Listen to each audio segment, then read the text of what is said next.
20 minutes to tell you how to do tech, which is impossible. So that's my first disclaimer. And I'm going to have many disclaimers as I go. You can't solve the world's problems in 20 minutes, that's for sure. And I can't give you the formula to do it. So we'll go through as much as I can and really take it easy and take it slowly and help you out. In my own group, I acknowledge that there's probably a very big spread in experience, where some have little clinical experience or more. Some will have only not seen any older kids because they're age stratified and you don't get to go to the teenage clinic and things like that. So it's quite, so I'll try and keep it very generic and hopefully we get somewhere. My first disclaimer is that this approach here is my own way. It's just a way. It's not necessarily the best way. And I think you're all, as physicians, as you develop with maturity, will have your own style, and that's fine. Trust your style, be your own person, because if you're trying to fake it, that's usually picked up upon by families pretty quickly. So be true to yourself, acknowledge your own biases, and that you have in any ways, and explain those biases if you have them to families and where you're coming from, so people understand where you're coming from if you are going to make suggestions. I want to acknowledge where I gained most of my learning from, and there were two diabetes educators that no longer work in Perth. It's Jamie and Annette, if anybody's met them over the years. Both of them have got type 1 diabetes, and both were on pumps and both were on CGM. And Annette was amazing, and her son, who was a teenager with type 1 diabetes, who I looked after in the clinic.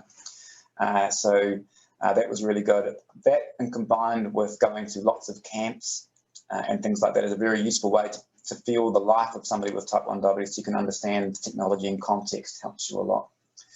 I've learned a lot from using closed loop, only because it's undone a few of my old school thoughts that I had learnt over the years. And I think that's been really useful in my approach, especially when you talk about basal insulin. I've learnt a lot from families and from young people particularly. If they come into your clinic with an A1C of 39, or that's 5.7% for the Australians, you're going to ask them how they do it. And you should do that and learn from them and gain your skills from that, because it adds, they might give you some tips and tools in their own armoury to help you. So don't, you are just a dot in their life. And I think if you come into your consultation with someone knowing that you are just a speck of dust, it helps you a lot. I think otherwise you will come across as somebody who is overbearing and doesn't understand how they are living with their type 1 diabetes and what might be good. Of course, if you do make changes, do something, you should take accountability from what you've done and follow them up. Certainly earlier in your career as fellows, you should be doing that yourselves rather than relying on your diabetes educators to call them in a week to see what your settings have done. I think you should personally take that on so that you understand what you've done. It requires some more work, but I think that's a really good thing that I would be encouraging on you all at this stage to do the follow-up yourself if you make up some big changes, and the families will like that. They will like that concept that you followed it through, and they will trust you more next time they see you. So before you start a consult, don't rush into interpreting the numbers, because you can rush to false conclusions, and you might have had that in a couple of those cases that we had up there. When you go through an upload with a family, it can be, or a young person, it can be incredibly confronting. If you have their screen up with their, of the Liam case with no finger pricks, and they're a little bit sensitive, and they're walking in with their driver's license sign, but you know, as soon as they walk in and they see you've got that screen up there, you lost it, right? They're gonna cry, they're gonna storm out, they're gonna be on me and go, oh, they don't even know what I'm here for. Like, they've just decided to rip me off. Okay, I've done no fingerprint. So just be wary of how you present that data, gain their consent to go through it with them before you show the screen. I do in clinic look at their uploads before they come in, but I don't have it facing them as they walk in, and I certainly don't go rushing in talking about the numbers when I first meet them. So you must gain context. There's a classic thing about saying, hello, my name is. If you work in a busy clinic, the person might have seen 4 or 5 different people before you. Explain who you are. Tell them who you are, where you come from. You know, I've spent 2 years here, and almost 3 years now in Christchurch, and there's still 1 or 2 I've never met. I spend the first 5 minutes just saying who I am, where I'm come from. I think it's just politeness, so they know who you are as a person. And then I ask them what they want. What are your expectations? What are your goals coming into the clinic today? All right. If you have someone like Liam whose sole issue is wanting to do his driver's license, that's awesome, because then you're just going to focus on your consult, asking him, what do you need to do to get there? Before you start talking about his weight, before you start talking about all the other issues, his primary goal was that. Tell him the tools that he needs to do to get that goal. Spend a moment chatting, ask him what they've done for the weekend, what they're planning to do, where they're going. Just shell everything out. Nobody wants to get berated initially by what to do with their pump settings or talk about diabetes. They hate talking about diabetes. Most of you probably hate talking about diabetes because you've done it for so long. After a while, you want to just make a link with these people and get to know them. And then the consent. Is it okay if we go through the data with you so you can help me understand what's going on and how I might be able to help? Because the patterns you see and the glycemic values, specifically with CGM, are usually explainable by behaviours and not by pump settings being a problem. So if you can understand what's happening to them, then you're going to be a lot more enriched in terms of interpreting data. So that actually requires heaps of stuff. It's normal physician stuff that you should do and learn, and hold on to that before you start whacking into numbers. All right. A couple of little things. Don't expect to change multiple things and get instant results. You need to do little bits and pieces. Most glycemic variability is explainable, which I've told you. Not all of it, but most of it. And therefore understanding beliefs, behaviours, learnings. Hopefully a lot of you went through case 2. That is very important with that respect, about understanding what's happening to them so you can make appropriate dosing adjustments. All right, so now I'm going to get into the nitty-gritty about how I get data. So you start with the AGP, or the ambulatory glucose profile, which conveniently now is, instead of just being a CGM graph, is this home screen, right? So you'll all see this now when you come into your, when you're looking at data. Usually this is the Diasend upload, so most people are in New Zealand on Tandem and Libre. So you get this combination here, and there's a similar report for everything that they do. This is pretty much conserved across all upload devices. Right, so what you need to do is, first of all, is I look at the time and range. So time and range in for type 1 diabetes is meant to be 3.9 to 10. That's obviously not time and target, which is 4 to 8, but in terms of reporting what's acceptable, we do that at 3.9 to 10, and that's because we're set with consensus guidelines to make sure that's 70% or more. Make sure that your settings are correct in Diasend, because this time and range might not be 3.9 to 10 if you see that, and if you need to change it for your whole clinic view, you can change that target range 3.9 to 10. Just don't forget the basics if you see something's out that you haven't looked at that target range being out. I've already told you it's time and range, what you're looking primarily at. And then I will look at what's causing the problem with with the time and range. Now I'm going to tell you something probably a little bit controversial. Most people would teach you to look at hypoglycemia first. I do not do that, because I think that too many people spend too much time worrying about hypoglycemia when our severe hypoglycemia rate is extremely low. Hypoglycemia is a pain, I get that, it's annoying, people fear it, I acknowledge all that. But type 1 diabetes is a long test match cricket game, and it's all about eliminating hyperglycemia. If there's rebound from hypos causing the hyper, you'll unfold that later. But I think if you focus first on hypoglycemia, you're not focusing on what's causing the problems long term. So that's a slightly different approach that I have maybe than others, but that's okay. That's why I've circled them both together, that you do look at them in concert. But for me, it's all about thinking, is the primary problem in terms of their time and range not being in target because they're high? And if so, I'm going to fix that and then look at the lows after that. Does anybody know the acceptable bracket for hypoglycemia? How much % time you're allowed to have a hypoglycemia? Anybody? I'm pretty happy with any less than 2% at the time, below 3.5. Yeah, that's pretty reasonable. Is there a consensus guideline that tells us something more specific? 4% less than 4 is the acceptable hypoglycemia range. Now, what's the pitfall here with the Libre? Anybody?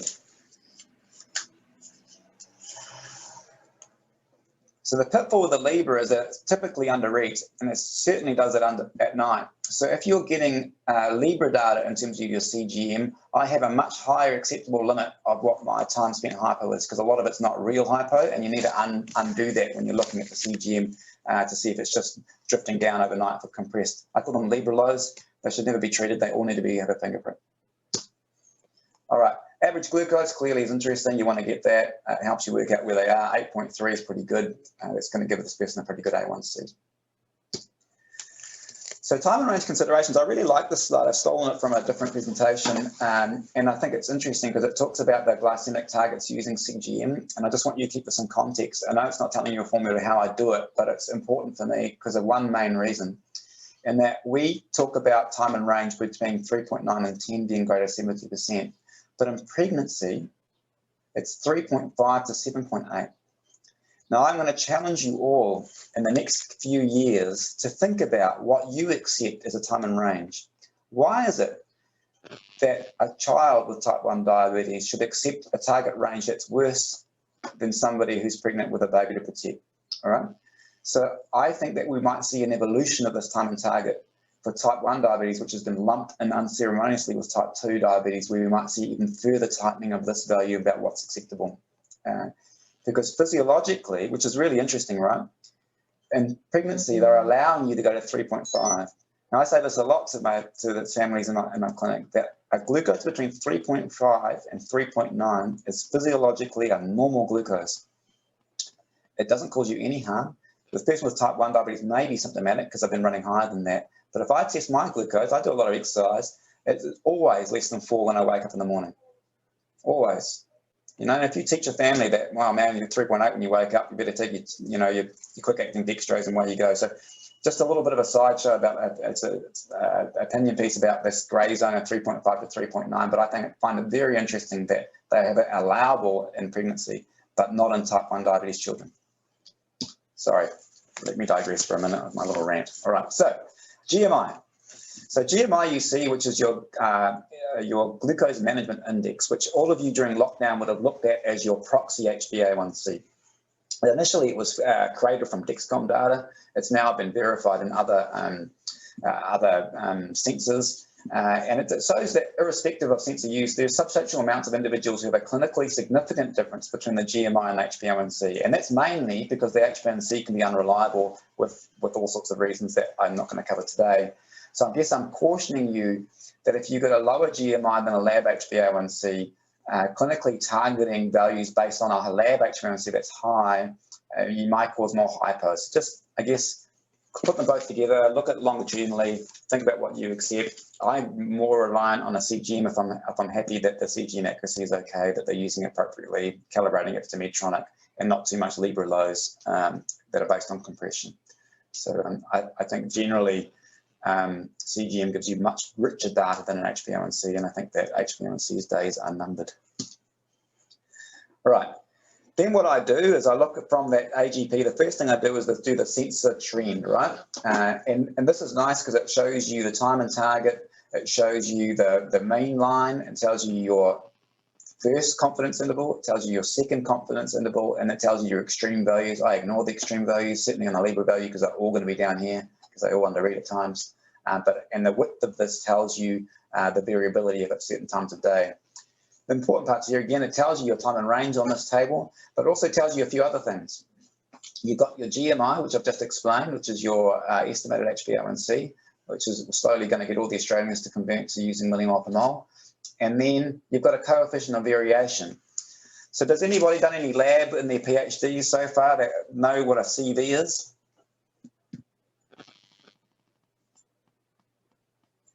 Nobody know what a CV is? Nobody's done any essays and written a paper having to write a CV of a lab test? Oh, let me go back into your PhDs. All right, so it just tells you the accuracy of a test, and it talks you about the variability against the standard. But in here, it's there's an accepted norm that this should be less than 34%. So a lot of people ignore that, but if you have a value that's above 34%, you know there's a lot of variability. And usually you can see that on the graph anyway, but it's just nice to know when you look at what does 32% mean. 32% is okay. So just look at that and note it, and you should write that down somewhere. Right. Then I go to the adherence side. I'm assuming that this person's on a pump rather than CGM now, because I think that adherence tells you the behaviours that if they haven't told you at the start of the clinic, what is going on for them in their life. This is going to unfold it for you. And hopefully you've all gone through this in your groups, and I'm just going to touch it upon here. Again, the most important things to note here is obviously 1 blood glucose test in 14 days. He's eating a lot, up to 8 times a day. For the one test he did have, he was obviously high because he had a correction. And he's going through a truckload of insulin because he's needing to rewind every day, but he is changing his site every 3 to 4 days. And he's not unnecessarily taking the insulin off for his pump off for a long period of time. But clearly the main problem here is his lack of BG readings. So I think that this is a really nice slide, really nice page to look at to understand what people are doing. I've caught all sorts of things out on this. I've seen somebody's giving themselves severe hypoglycemia by putting 30 units down a tube to hide it on the bolus. So it does tell you a lot. It was terrifying. And then what was I going to say here? Now go back to the CGM and start with where they're high. Check it isn't a rebound from a hypo, and for the lows, make sure there isn't rage bolusing. Now, I love the word rage bolusing, and I'm going to show you some stuff about rage bolusing because I think it's a really important concept, especially when people are first starting on technology. So, when you're trying to undo hypo and hyperglycemia, you need to look at things. If there's a hyperglycemia with a bolus, you want to see how fast the takeoff is, because it might be the fact they're not pre-bolusing, giving that 15, 20-minute gap. It might be that the quality of the carb is rubbish and it pushes them up too high, or they've under-bolused, or they've put it in the wrong site. Now, if you're getting a low here, you want to know what they've done. And this is a classic rage bolus, especially somebody who's new on CGM. They'll suddenly go, oh my God, I'm really high an hour and a half later. Cripes, I'm going to correct that. Even though it might have already been on down, you might have a lot of insulin on board. They put something in anyway. Down you go. Frustration, rage bolus. People will do this with injections classically as well, with CGM, have a hypo, panic, eat the fridge, up you go again, and rinse and repeat over and over and over. And this is the roller coaster ride that a lot of you will try and undo in clinic.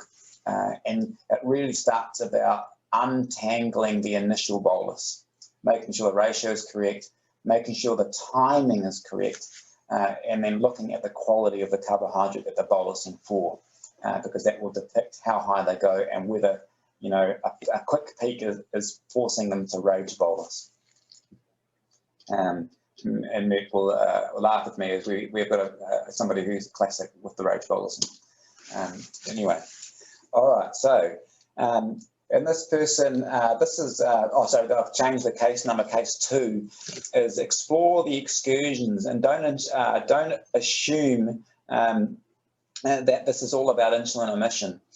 So hopefully you all came up to the conclusion that in this case, which was the case 2, that this was all driven by severe parental hyperanxiety, and actually it was the mother and not the father who was driving this push-up, and who the mother now doesn't attend clinic anymore because she doesn't want to undo this. So it was funny, in our group, the first comment was, oh, they've not got enough basal insulin on board, particularly at night, and just pushing their insulin up. So you're thinking it's insulin omission, and actually it's behavioural here that's pushed that. So that's why it's so important to lay all that foundation to start before you over-interpret a CGM about pump settings. Right, moving on. So then as I said, I do hyperglycemia first. So before a person comes into my consulting room, I check my maths just to get a ballpark figure of where my settings should be. So check your rules. You should know your 450 and 5. Is that my minute bell already? Christ. 450 or 500 rule. Some centers will use 450, some use 500. It doesn't matter too much. Toddlers are much more aggressive. 100 rule for ISF. If under-insulinized, I assume a weight-based total daily dose of 1 unit per kilo. So somebody might have an A1C of 9%. You look at their total daily dose. If they're a 50-kilo person, that's 30 units. Obviously, you can't do these calculations based on 30 units because it'll all be out. Go to 50 units if they're on a normal amount of carb in their diet and use that. Basal, more art than science. Closed loop has taught us that there's 40% daily variability in basal rate. So you're kidding yourself if you're basal testing. It's a waste of time, and you're not going to get anywhere. Multiple basal rates are probably pointless. You might have a little bit more at certain times of the day, particularly for a dawn phenomenon, but you might need a spring clean the pump if somebody comes to you with 14 different basals in there. I think I think you're just getting people to be OCD about something that's really not physiological at all. You do check for drift for the basal rate, and if you've got young children, you do need to keep pushing that basal rate up as they grow. And often it's about 0.4 to 0.5 units per day is plenty if they're adherent. Often that's too much at 0.5 units per kilo per day. You might need a lot less if they're good boluses, certainly much less if they're athletic. Obviously, during menstruation or puberty, they'll need more.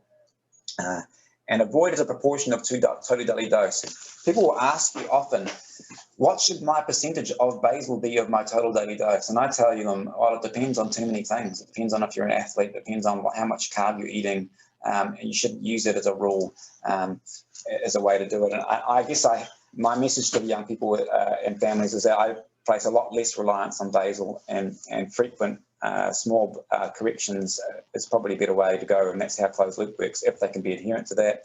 And that's the opposite of that is true for somebody who doesn't do any work. What do? They just have a big kick-ass basal that does the opposite of that, and they run an okay A1C like case 1 did, but it's a pretty dangerous way to run your diabetes.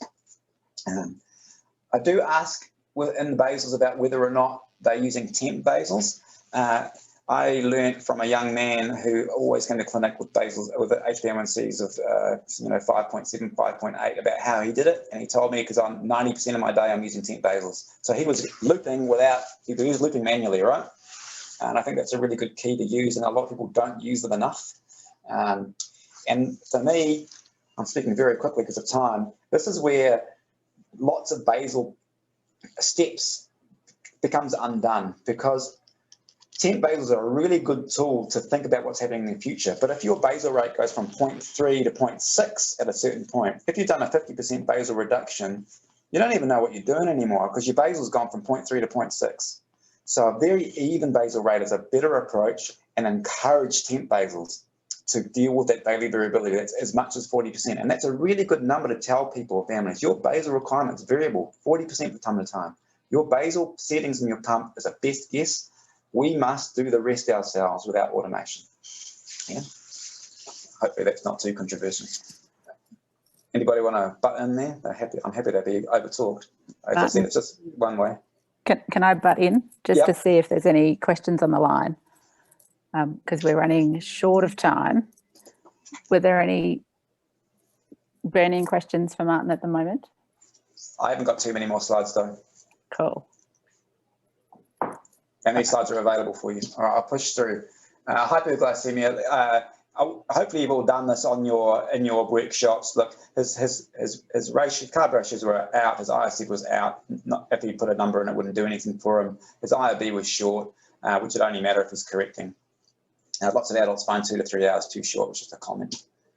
Hypoglycemia, unfold it. Ask them about what's going on. Is it exercise related? Is it the settings? Usually not. Are they counting appropriately? Are they rage bolusing? Undo that part. And revise hypo treatment. I think we all think that it's a nurse's job. It's not a nurse's job. If you're seeing them, ask them, how do they treat a load? And they'll tell you terrifying things.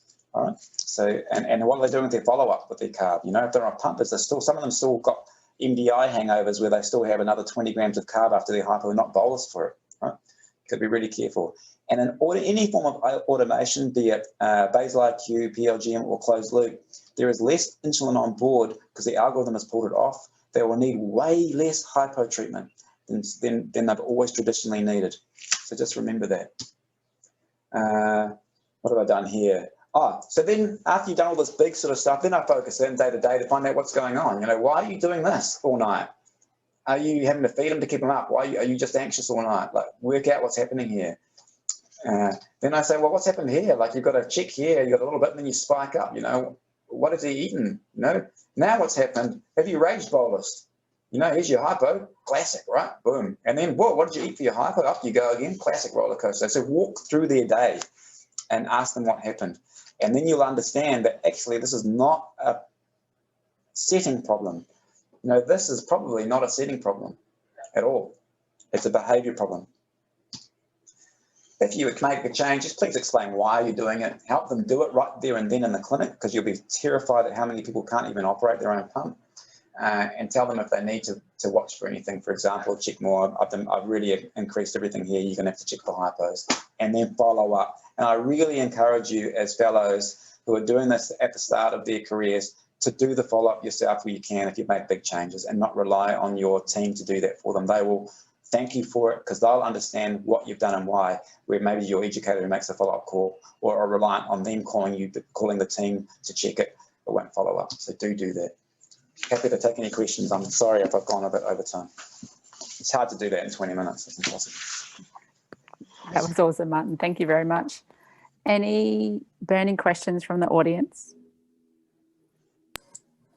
How to do pumping and CGM in 20 minutes flat? Not possible. Not possible. No, agreed. I just wanted to comment on your challenging our targets, and I think moving forward, that will be the thing that we move towards, is actually getting even tighter control than we're aiming for now. And I think we struggle to get the tight control that we aim for now. So it'll be shifting the people's mindsets to be able to go that way.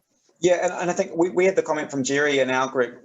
It's about setting those expectations on day one. And if you get that wrong in terms of what you say on your wording and your communication about what's acceptable numbers and what you're doing, you can get it wrong. And then you undo that. To undo that 2 or 3 years later, it's just mind-blowing. So it's really difficult to do. Your language you use, the numbers you tell them, and what you're trying to achieve is so important on the first day. And if you don't get that right, man, it's tough.